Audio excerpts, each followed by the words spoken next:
As you can tell, this is gonna be a Beatles episode. Now, I've been fascinated with the Beatles as the performer of the Beatles, and I've only known the studio version of these guys, but the more I read about their past and the beginning days, the early young guys, my goodness, the energy that they used to have is just quite amazing. And I kind of want to dig deep a little bit into that. All I've ever known is this very polished Beatles. The performers, a little bit of personality we would see. I would love it when they would break character and kind of be themselves. I've been watching their music videos of their #1 hits, and I loved seeing how John and Paul were kind of playing with each other.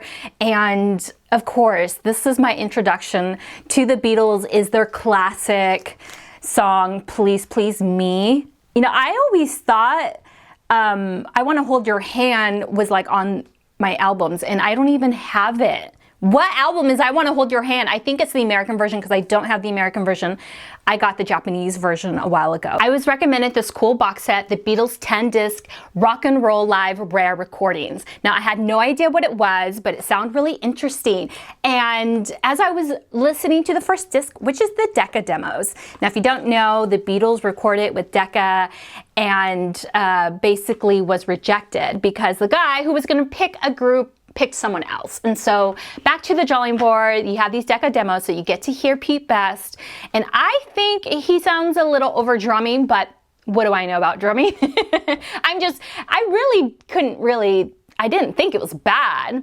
And so you also get Tony Sheridan, which is the first time the Beatles are on a record, is a backup band with Tony Sheridan. So that was really neat to hear. As I'm listening to this, I'm like, you know what? I really want to just dive into that part of history and follow along. And so I found this book, which is How They Became the Beatles on eBay. And I'm like, you know what? This is really cool.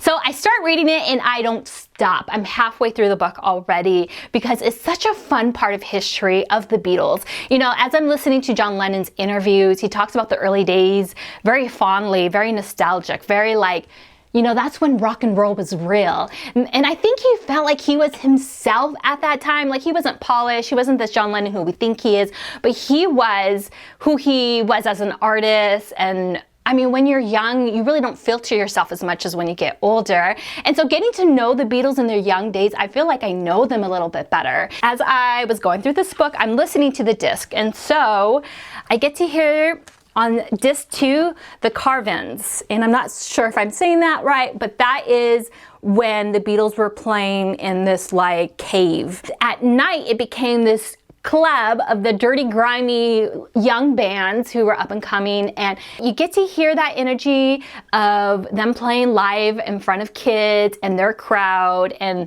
I just think there's a spark to them. There's a light of energy in them that they were playing the music they want to play. And so a lot of it is covers. You have like bluesy rock. You have the 909, which, you know, you later hear them singing that on the Let It Be album. And like, that was, imagine like singing the song from when you were super young as a group, and then as you get older, like you get to sing it again. I mean, that they had a lot of fun singing that song. You can really see it in that live recording of Let It Be. I saw her standing there. Some other guy asked me why. Disc 4 so far is my favorite. I haven't gone through all the discs, but this is the rock and roll album. You probably always wanted to hear the Beatles sing. The energy's high. They're the peak of their Beatleness. They are just really excited about music, and you get to hear what that sounds like before all the edits and all the studio perfection and all the lights and the cameras and stuff. This is the Beatles live on air, 1963. You get Thank You Girl, I Saw Her Standing There, Boys, Long Tall Sally, Love Me Do, Memphis, Tennessee, which is super rock and roll. As I'm listening to the disc, I get really interested in how they became the Beatles. And so I found this book, 1960 to 1964, and it really fills in a lot of the missing gaps of information that anthology book didn't have. It talks about who the clubs were and the owners and how they became what they became. And basically there was a real movement of young groups playing music, playing live. And so it wasn't just the Beatles, but there was a few other, not only in Liverpool, but kind of all over. And music was what the teenagers were doing. They were meeting up at these clubs. They even had like a club that was during lunch, and the Beatles played like during the lunch hour. I'm like, oh my goodness, that must have been so amazing. And this is the first time we get an image of, at this moment, they are called the Silver Beatles. So they dropped the Quarryman name once a few members left, and now we just have John and Paul and George and their friend Stu. Now, they always had an issue with the drummer. They didn't have a drummer, and the club owner would always say, like, where's your drummer? Every time they would try to audition to play at different clubs, and so they would have to ask just different people, and the club owner knew a drummer, gave him a drummer, and they were auditioning to go to Germany. And it's just really cool to be able to see who they really wanted to be in the early days. They really wanted to be rock and roll. And the Beatles later defined rock and roll. Like, rock and roll is totally different.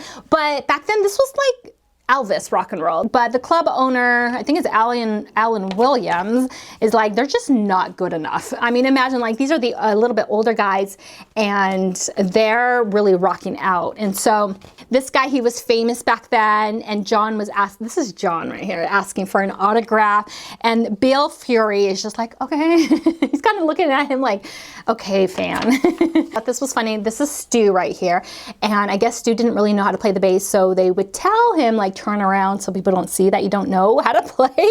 And even one of the guys is like, the owner's like, who's that bass player? Who's the bass player? And then here is the Tony Sheridan album right here. And it was funny because they didn't call them the Silver Beatles on here. They called them the Beat Brothers. And I think that's something that they used to do back in the day. They would just change the band's name to make it sound more interesting. They did that to the Beach Boys too. And here's them just standing out in front of the caravan with Pete Best as their drummer. Stu just decided, like, I'm not really contributing to the band. And he had other things going. He was an artist. He was making money off his painting. So he had just a different direction that he was going in. You also get to hear a little bit from Pete Best of his interview of a lot of the fans really liked Pete Best. They started to have a following, and they loved Pete Best because he was just a quite mysterious one. And so Pete Best says. He was kind of suspicious that the Beatles were jealous that the girls liked him more than them, which is really funny. So we get the story of Alan Williams dropping the Beatles as their first manager because I guess Pete Best did a deal on the side and then he got mad at them. So he dropped them. And then they didn't have a manager for a while. And then Brian Epstein heard about who was the Beatles as people were asking for the Tony Sheridan album. And this is when Brian Epstein starts to ask different friends, like, do some photo shoots with the Beatles, and you just see how awkward they are, how stiff they are. The photographer said, you know, I disregarded like about 16 different pictures of them because they just kept messing up. They were messing around. Paul and John were like sticking their tongue out of the camera, like, he said, yeah, of course, he wishes he had them now, but these were the first photographs we get. The book also talks about Mercy Beats, which was kind of a newspaper for music that kind of came up around the same time. And there was just a lot of like ranking of different bands and stuff. And so they would do polls, and they did a poll about like who's the greatest band, and the Beatles made it a few times. The second opportunity they had to record, Brian was lugging around these big Decca tapes, demos everywhere, and he said, you know what, let me put them on a record and it'll just be easier to travel with. Well, where he went to go get that done, the guy heard it and said, this is really good. Like, let's send it up top. I know someone from EMI, and let's see if we can get them a recording. And I know George Martin. Isn't that really cool? So that guy hooked him up with EMI and George Martin. George Martin took a listen to it, brought the guys in, recorded with Pete Best. And George Martin said, I would rather have a studio drummer, be a little bit more tighter, a little bit more put together. Now, the group, without Pete Best, took it as, we need the best drummer in Liverpool, and let's ask Ringo. So they had Brian Epstein have a meeting with Pete Best and telling him that they no longer needed him. Pete Best was so taken aback because he didn't even see this coming. He said, I've been with them over there at Germany. We played. I don't know why they suddenly fired me. And so he leaves, and then Brian asks Ringo to come on. Well, when Ringo comes on, George Martin still used a studio drummer for the song that he wanted, but used Ringo in the other song. And later he apologized as years went on. But that's how we got Ringo. So it kind of sounds like a misunderstanding. Pete Best went to be in different groups. Of course, he said it was really hard because I was seeing the Beatles everywhere, and you can only imagine what that was like.